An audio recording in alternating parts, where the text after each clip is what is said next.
सत्ता से सवाल क्यों ना पूछा जाए। बहुत सारे पत्रकारों से अगर बात किया जाए तो जो पत्रकार अपने आप को बहुत ही निष्पक्ष, निडर, निर्भीक पत्रकारिता करने वाले पत्रकार के रूप में अपनी गिनती करते हैं, उनका एक ही चीज़ रहता है कि पत्रकारों को सत्ता की दलाली नहीं, सत्ता से सवाल करना चाहिए, प्रश्न करना चाहिए। लेकिन उनकी नज़र में आज के ज़माने में क्या हो रहा है, सत्ता से कोई सवाल नहीं पूछता, सवाल विपक्ष से पूछा जाता है। ऐसे में मेरे दिमाग में ये बात आई कि ये कितना सही है पत्रकारों का ये कहना कि सवाल सिर्फ सत्ता से ही होनी चाहिए। सोचिए, जरा सोचिए इस चीज़ को कि सत्ता से सवाल तो किया जाए, लेकिन अब मैं कुछ उदाहरण देता हूँ। सत्ता से सवाल के 3 तलाक पर कोई सरकार कानून बनाती है, तो 3 तलाक पर कानून बनाने के लिए देश की सर्वोच्च न्यायपालिका सुप्रीम कोर्ट का आदेश होता है कि एक जो आधी आबादी है मुसलमानों की, उनसे जो संबंधित जो 3 तलाक होता है वो गलत है, उस पर सरकार को कानून बनानी चाहिए। सरकार सुप्रीम कोर्ट के आदेश का पालन करती है और एक 3 तलाक के विरुद्ध में पार्लियामेंट में कानून बनाती है, लेकिन उस कानून का भी विपक्ष विरोध करता है।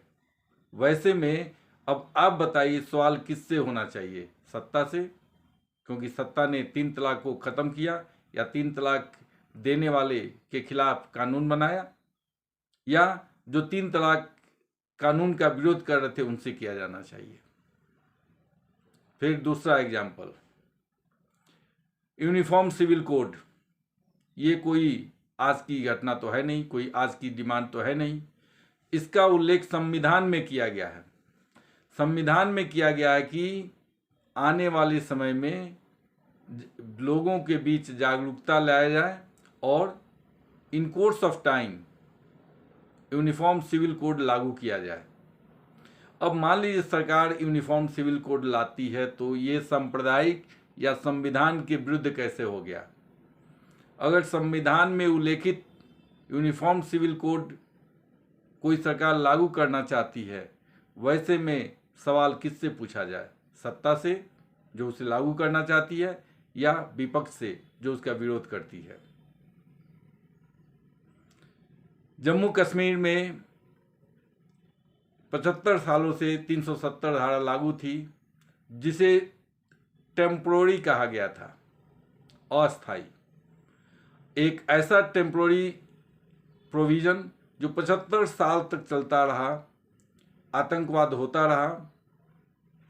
बहुत सारे जो लोग थे जो बाहर पाकिस्तान के पश्चिमी भाग से आए हुए थे, उन्हें नागरिकता नहीं मिल रही थी।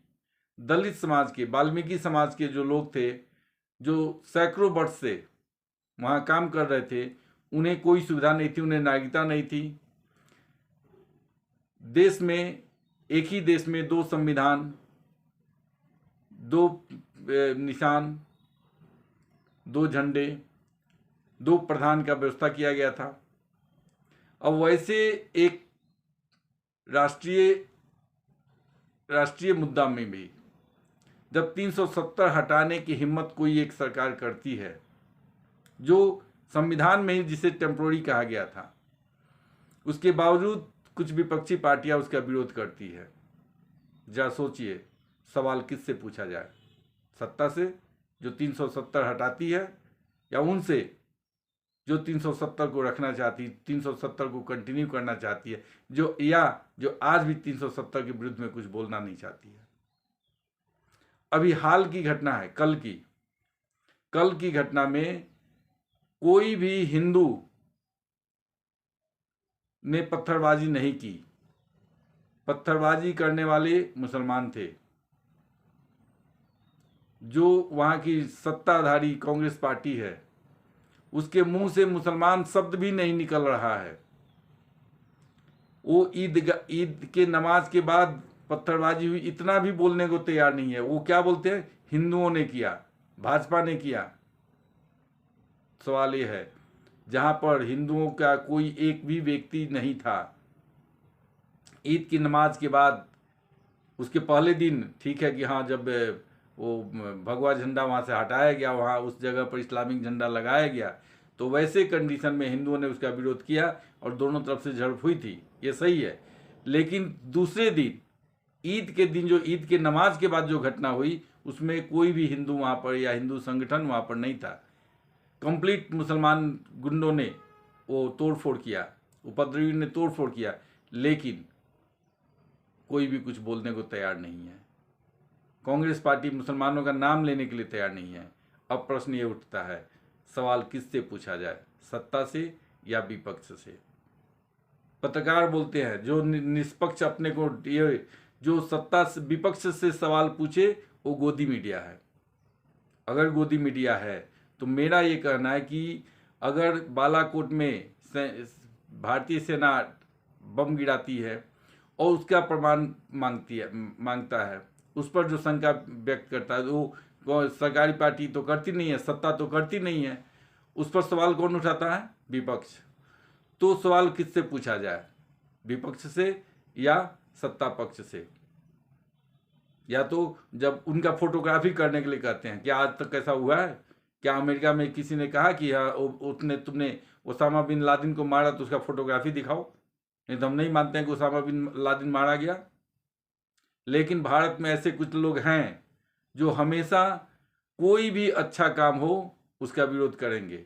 वैसे में मेरा प्रश्न है कि जब सही काम कोई सरकार करती है तो प्रश्न किससे पूछा जाए, सत्ता से या उस पर सवाल उठाने वालों से? जब ये क्वेश्चन किया जाता है, कोई ये पत्रकार पूछता है कि भाई अगर देश में सांप्रदायिक सौहार्द बनाए रखना है तो इसकी जिम्मेदारी किसकी है? सिर्फ हिंदुओं की? अगर मुसलमानों के द्वारा उसका विरोध किया जाता है तो भी क्या वहाँ पर उसका सपोर्ट किया जाए? ऐसे बहुत सारे एग्जाम्पल मिल जाएंगे जहाँ क्वेश्चन विपक्ष का होता है, विपक्ष उस पर अननेसेसरी विवाद पैदा करती है। अब जैसे कल का एग्जाम्पल, अब कोई कहे, कोई कांग्रेस पार्टी जैसी एक राष्ट्रीय पार्टी जिसने 60-65 साल देश पर शासन किया हो, जो देश को आज़ाद कराने का श्रेय लेना चाहती हो, क्रेडिट लेती हो, वो पार्टी कहती है कि भारत का विभाजन जिन्ना ने नहीं, मुस्लिम लीग ने भी नहीं, मुसलमानों ने भी नहीं, भारत का विभाजन सावरकर ने कराया। अब आप बताइए, सवाल किससे पूछा जाए, सत्ता से? सत्ता तो नहीं कह रहा है कि भारत का विभाजन सावरकर ने कराया। सत्ता तो क्लियर है कि भारत का विभाजन मुस्लिम लीग ने कराया, और मुस्लिम लीग को बढ़ाने में कांग्रेस का भी हाथ रहा। इसलिए उसका बहुत सारे एग्जाम्पल मिलेंगे। उसने जो आज जो जिस ढंग से तुष्टीकरण हो रही है, वो तुष्टीकरण पहले से होता आया है, कोई नई बात नहीं है। आज़ादी के पहले भी और आज़ादी के बाद भी जब वंदे मातरम का कोई मुसलमान विरोध करता है, संसद में खड़ा होकर के विरोध करता है कि मैं वंदे मातरम नहीं बोलूँगा, क्या कर लोगे? क्या वंदे मातरम को राष्ट्रगीत भाजपा ने बनाया था? क्या अभी की सत्ता ने बनाया था? वंदे मातरम को राष्ट्रगीत या जन गण मन को राष्ट्रीय गान कांग्रेस ने अडॉप्ट किया था। अब कांग्रेस ने ही उसे वंदे मातरम को राष्ट्रीय गीत घोषित किया, और कांग्रेस पार्टी में इतनी हिम्मत नहीं है कि हाँ, इस राष्ट्र के अंदर रहने वाले सभी नागरिकों को उस राष्ट्रगीत का सम्मान करना चाहिए, ऐसा बोल सके। फिर प्रश्न उठता है, सवाल किससे किया जाए, सत्ता से या विपक्ष से? क्योंकि आज जो विपक्ष में है, कल वही सत्ता में थे। उन्होंने वंदे मातरम को राष्ट्रीय गीत घोषित किया था, और आश्चर्य की बात यह है कि राष्ट्रीय गीत के नाम, वंदे मातरम के नाम से एक मुस्लिम उर्दू अखबार निकलता था लाहौर से आज़ादी के पहले। उस समय किसी मुसलमान को उस पर आपत्ति नहीं थी, लेकिन आज़ादी के बाद मुसलमानों के तुष्टीकरण ने, कांग्रेस ने जो ये नीति अपनाई मुसलमानों की तुष्टीकरण, उससे प्रतिदिन नए नए डिमांड आता गया। और एक दिन आ गया जब वो कहेंगे हम भारत राष्ट्र को भी नहीं मानते हैं, क्योंकि हमारे लिए मुस्लिम उम्मा ज़्यादा इम्पोर्टेंट है, हमारे लिए धर्म ज़्यादा इम्पोर्टेंट है, हम देश सारे संसार के मुसलमान एक हैं, हमारे लिए भारत महत्वपूर्ण नहीं है, हम भारत को अपना राष्ट्र नहीं मानते। बहुत सारे मुसलमान कहते भी हैं कि हम पहले मुसलमान हैं फिर भारतीय हैं। ऐसे कंडीशन में प्रश्न उठता है कि सवाल किससे पूछा जाए, सत्ता से या विपक्ष से। अगर विपक्ष कहीं गलती करता है, अगर किसी सीरियस मुद्दे पर जो विपक्ष का नेता अगर सदन में उपस्थित नहीं है, जो विपक्ष की सबसे बड़ी पार्टी है सत्ता के बाद, सत्ताधारी भारतीय जनता पार्टी के बाद जो कांग्रेस पार्टी है, और उसका नेता सदन में उपस्थित नहीं है, या देश में जब कोई समस्या हो देश में उपस्थित नहीं है, पूछा जाएगा वो कहाँ पे है, और वो किसी क्लब में डांस करते हुए मिलता है, तो फिर क्या सवाल किससे पूछा जाए, सत्ता पार्टी से या विपक्ष से।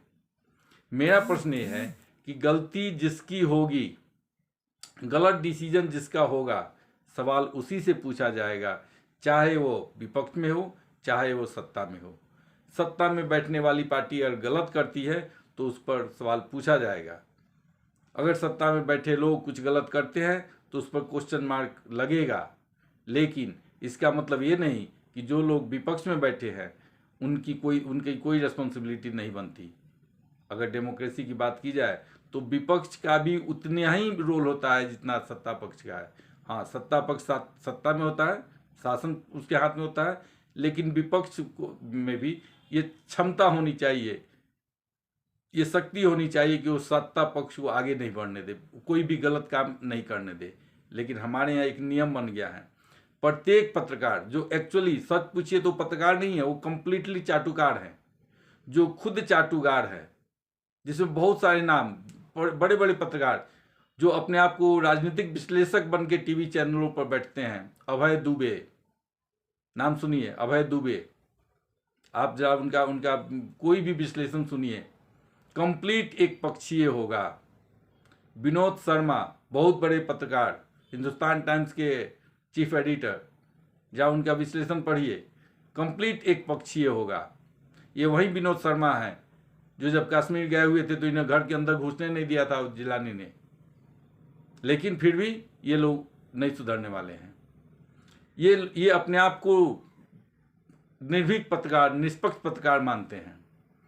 आशुतोष जो प्रत्येक दिन चैनलों में बैठा रहता है, उसका विश्लेषण सुनिए, इस नाम पर कि हाँ सवाल सत्ता से होनी चाहिए, सत्ता सही भी काम करे और सत्ता कोई अच्छी काम करती है तो भी ये विरोध करेंगे।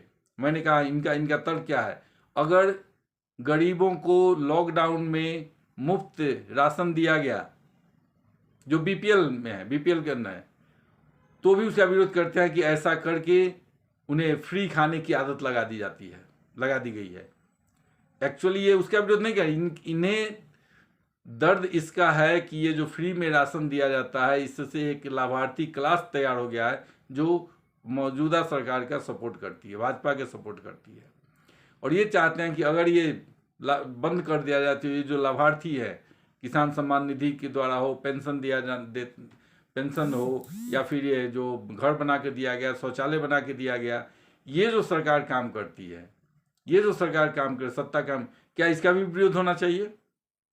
अगर सत्ता ने, अभी जो सरकार है, वो सरकार अगर गरीबों के लिए कोई काम करती है, उसके लिए शौचालय बनाती है, जो जिनके पास घर नहीं है उसके लिए घर बनाती है, किसी को health card, Ayushman Bharat card देती है, और इस पर भी क्या इसका भी विरोध होना चाहिए इसलिए कि वो सत्ता में है? लेकिन जरा सोचिए, आप सोचिए, ये पत्रकार जो है, जो अपने आप को निष्पक्ष निडर पत्रकारिता करने का ढोंग रचते हैं, एक्चुअली वो सबसे बड़ा चाटुकार है। वो पत्रकार नहीं है, पत्रकार वो है जो सही चीज़ को सही कह सके, और जिन्हें ये गोदी मीडिया कह रहे हैं, सच पूछिए तो वही ही सच्ची पत्रकारिता कर रहे हैं, जो सच को सच करने की हिम्मत रखते हैं। इसलिए गोदी मीडिया जो टर्म है वो उसको राष्ट्रवादी पत्रकारिता कहिए, गोदी मीडिया नहीं, वो राष्ट्रवादी मीडिया है। इसलिए ये वो मीडिया राष्ट्रवादी है, इसलिए इन गद्दारों को, ये विरोधी जो देश के हमेशा विरुद्ध में सोचते हैं, उन्हें ये देखा नहीं जा रहा है कि इन्हें कुछ मिलता नहीं है, इसलिए उसका विरोध कर रहे हैं। इसलिए मेरी नज़र में जो जिन्हें गोदी मीडिया कहा जाता है वो एक्चुअली राष्ट्रवादी पत्रकार है। और सवाल हमेशा सत्ता से नहीं, गलती जो भी करे चाहे वो सत्ता में हो या विपक्ष में हो, सवाल उससे होनी चाहिए।